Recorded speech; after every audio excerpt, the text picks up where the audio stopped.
या कुन्देन्दुतुषारहार धवला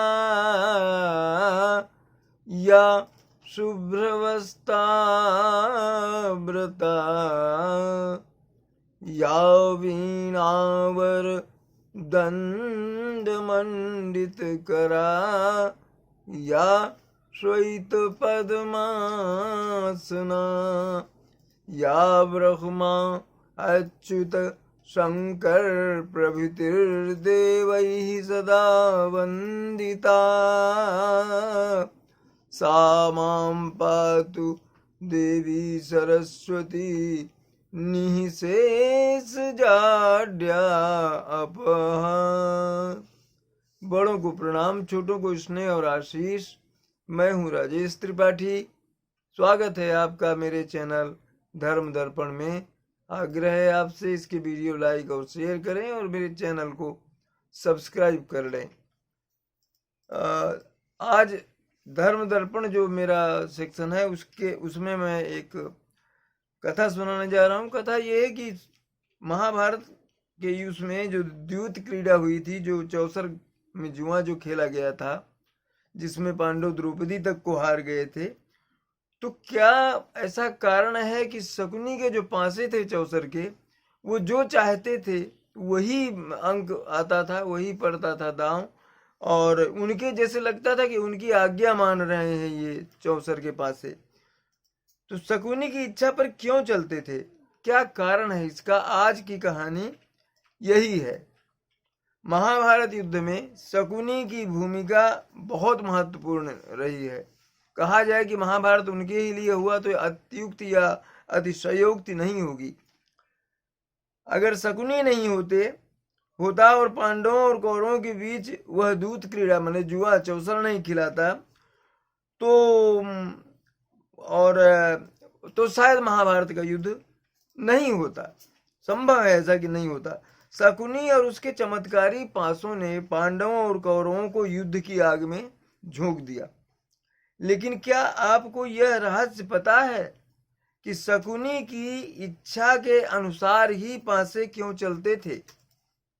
उसके पीछे क्या चमत्कार था कि दुर्योधन कहता था, मामा जी मुझे 6 चाहिए, और शकुनी यह कहते हुए पासा फेंकता, ये लो भांजे 6, और 6 ही पड़ते। पांडव भी ये देखकर दंग रह जाते कि शकुनी ने जो चाहा, पांचों ने उसकी आज्ञा का पालन किया। और गलत नहीं होगा कि शकुनी जो है वो महाभारत का सबसे रहस्यमय पात्र था। वो शकुनी अपनी एकमात्र बहन गांधारी को बहुत प्रेम करता था, लेकिन इसके बावजूद उसने ऐसे काम किए जिससे कुरुवंश का नाश हो गया। आखिर शकुनी ने कुरुवंश के खिलाफ ऐसा काम क्यों किया? ऐसा क्या था जिसके चलते शकुनी ने अपनी बहन के पति को ही अपने सबसे बड़ा दुश्मन मान लिया था? चौसर शकुनी का प्रिय खेल था। वह पासे को जो अंक लाने के लिए कहता, आश्चर्य की बात यही थी कि पासे पर वही अंक दिखाई देता था। इस चौसर के खेल से शकुनी ने द्रौपदी का चीरहरण करवाया, पांडवों से उनका राजपाट छीनकर वनवास के लिए भेज दिया, भरी सभा में उनका असम्मान करवाया। शकुनी का अपने पासों से इतना गहरा संबंध और कुरुवंश को तबाह करने की उसकी जो इच्छा है, ये एक दूसरे से जुड़ी हुई है, जिसकी नींव गांधारी के जन्म के साथ ही रख दी गई थी, ये माना जाता है। जब गांधारी की कुंडली बनवाई गई तो उसमें एक परेशान करने वाली बात सामने आई।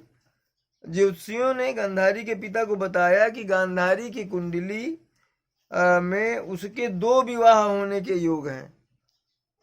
2 विवाह होने के योग हैं ऐसा बताया। गांधारी की पहले पति की मौत निश्चित है, ये ज्योतिषियों ने बताया।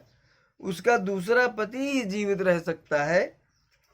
गांधारी के बारे में यह बात सुनकर उसके पिता ने उसका विवाह एक बकरे के साथ करवा दिया और उसकी बकरे की जो है बलि दे दी गई। ये कथा है। ऐसा करके गांधारी की जो कुंडली में पति की मौत के का योग था वो समाप्त हो गया, और उसका परिवार उसके दूसरे विवाह और पति की आयु को लेकर निश्चिंत हो गया कि नहीं भाई ये तो जो ये था दोष था वो कट गया। जब गांधारी विवाह योग्य हुई तब उसके लिए धृतराष्ट्र का विवाह प्रस्ताव आया। इस विवाह के प्रस्ताव को गांधारी के माता पिता ने स्वीकार कर लिया, परंतु जब गांधारी को इस बारे में पता चला तो उन्होंने अपनी माता पिता को दिए वचन के कारण इस विवाह प्रस्ताव को स्वीकार कर लिया। शकुनी को यह कदापि स्वीकार नहीं था कि उसकी बहन का विवाह उसे बताए बगैर ऐसे व्यक्ति से किया जा रहा है जो कि अंधा है।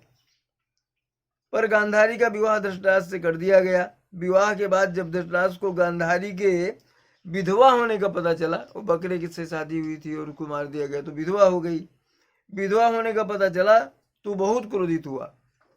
क्रोध में आकर धृतराष्ट्र ने गांधारी के पिता गांधार नरेश सुबल पर आक्रमण कर दिया और उनके परिवार के सभी पुरुष सदस्यों को बंदी बनाकर कारागार में डलवा दिया।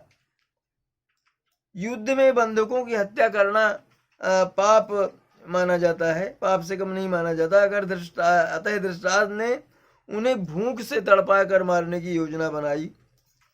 धृतराष्ट्र ने अपने सैनिकों से कहा कि गांधार राज्य के बंधकों को पूरे दिन में मात्र 1 मुट्ठी चावल दिया जाए। ऐसे में सभी बंधकों ने धृतराष्ट्र के परिवार से बदला लेने का निश्चय किया।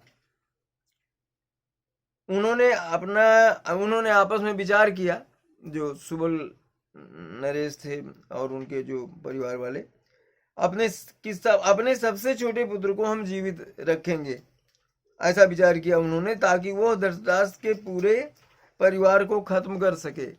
शकुनी मुट्ठी भर चावल केवल शकुनी को दिए जाते ताकि वह जीवित रह सके। इस तरह धीरे धीरे अन्य बंधुकों की मृत्यु होने लगी।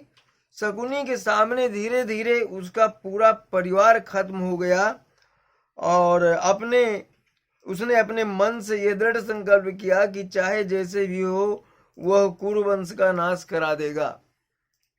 अपने अंतिम क्षणों में शकुनी के पिता ने उससे कहा कि उसकी मौत के बाद उनकी अस्थियों की राख से वह पासे बनवा ले।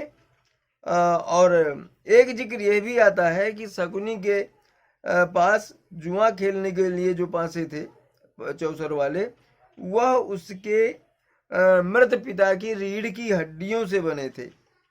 अपने पिता की मृत्यु के पश्चात शकुनी ने उनकी कुछ हड्डियां अपने पास रख ली थी, उनसे ही उपासे बनवा लिए थे। शकुनी जुआ खेलने में पारंगत था और उसे कौरवों में भी जुए के प्रति जो है मोह जगा दिया था।